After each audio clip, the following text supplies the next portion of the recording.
Transfusi darah merupakan salah satu prosedur medis yang sangat penting dalam penanganan berbagai kondisi kritis. Namun, di balik manfaatnya, transfusi juga memiliki resiko yang perlu diwaspadai. Salah satunya adalah reaksi transfusi darah.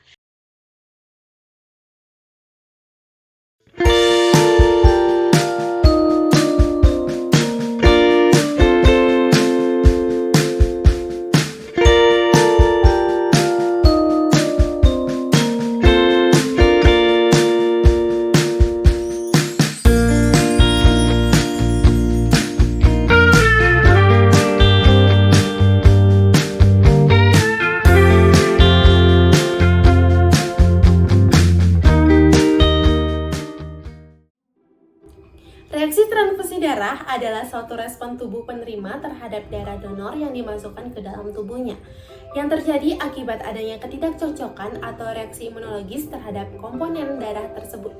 Dalam kondisi normal, transfusi darah dilakukan untuk menggantikan darah yang hilang, memperbaiki kadar hemoglobin, atau menambah volume darah pada pasien yang mengalami anemia berat, pendarahan, dan kondisi medis tertentu. Namun, jika darah yang diberikan tidak sepenuhnya sesuai dengan sistem imun penerima, tubuh dapat mengenali darah donor sebagai zat asing atau bisa disebut dengan antigen dan menghasilkan antibodi untuk melawannya. Reaksi ini dapat menimbulkan berbagai gejala dari yang ringan seperti demam dan ruam kulit hingga yang berat seperti gagal ginjal akut atau shock anafilaktik. Oleh karena itu, penerimaan kesesuaian darah seperti golongan darah A, B, O, dan resus serta uji silang atau Kresmet wajib dilakukan sebelum transfusi untuk meminimalkan resiko reaksi berbahaya.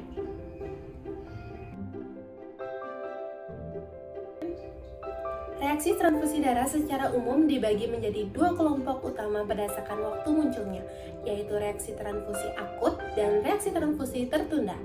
Reaksi transfusi akut terjadi dalam 24 jam pertama setelah transfusi, sedangkan reaksi transfusi tertunda muncul lebih dari 24 jam hingga beberapa minggu setelah transfusi. Reaksi akut biasanya berkaitan dengan ketidakcocokan darah ABO, reaksi alergi terhadap protein plasma donor, atau adanya sitokin dari darah yang disimpan terlalu lama. Sementara itu, reaksi tertunda seringkali disebabkan oleh pembentukan antibodi baru terhadap antigen darah donor yang sebelumnya tidak terdeteksi. Secara umum, reaksi transfusi akut dibagi menjadi dua kelompok, yaitu yang pertama, reaksi non-hemolitik. Reaksi ini sering terjadi meliputi reaksi alergi seperti gatal, ruam, dan urtikaria. Dan ada juga reaksi demam atau febrile non-hemolytic transfusion reaction. Kemudian ada reaksi lebih berat seperti TRALI, yaitu gangguan pernapasan akut akibat transfusi. Kemudian yang kedua yaitu reaksi hemolitik. Gejalanya bisa berupa demam, menggigil, hipotensi, bahkan hemoglobinuria. Secara umum, reaksi transfusi tertunda terdiri dari 4 jenis utama, yaitu yang pertama adalah delayed hemolytic transfusion reaction.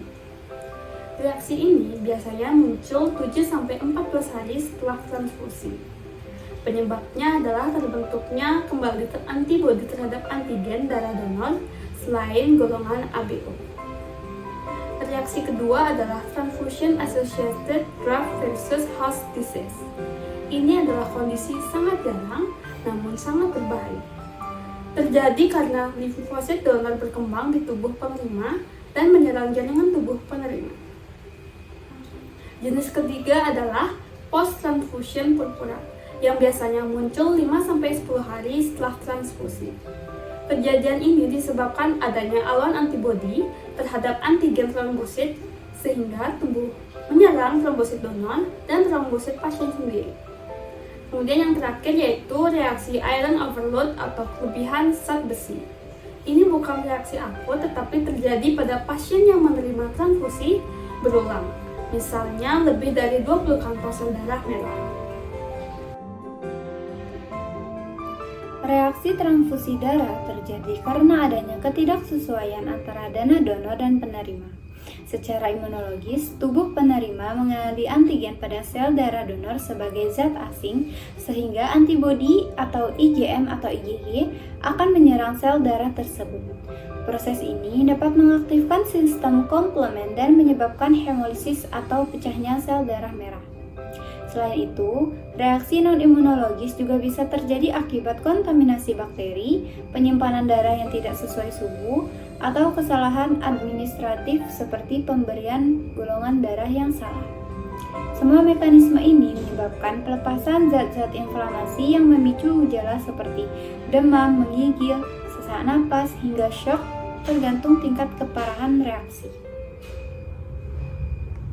Gejala klinis dari reaksi transfusi darah sangat beragam, tergantung pada jenis dan tingkat keparahan reaksinya. Gejala yang sering muncul meliputi demam, menggigil, nyeri dada, nyeri punggung, sesak napas, tekanan darah menurun, urin kemerahan, dan ruam pada kulit. Dalam kasus berat, pasien bisa mengalami shock, gagal ginjal, bahkan kematian. Untuk memastikan penyebabnya, perlu dilakukan pemeriksaan laboratorium penunjang seperti uji KOMS langsung untuk mendeteksi antibodi yang melekat pada sel darah merah. Pemeriksaan plasma bebas hemoglobin untuk melihat adanya hemolisis, serta cross-match ulang untuk memastikan kesesuaian darah donor dan penerima. Pemantauan tanda vital pasien selama dan setelah transfusi juga merupakan langkah penting untuk mendeteksi dini reaksi transfusi. Penata laksanaan reaksi transfusi harus dilakukan segera untuk mencegah komplikasi. Saat gejala muncul, transfusi segera dihentikan tanpa melepas jalur infus.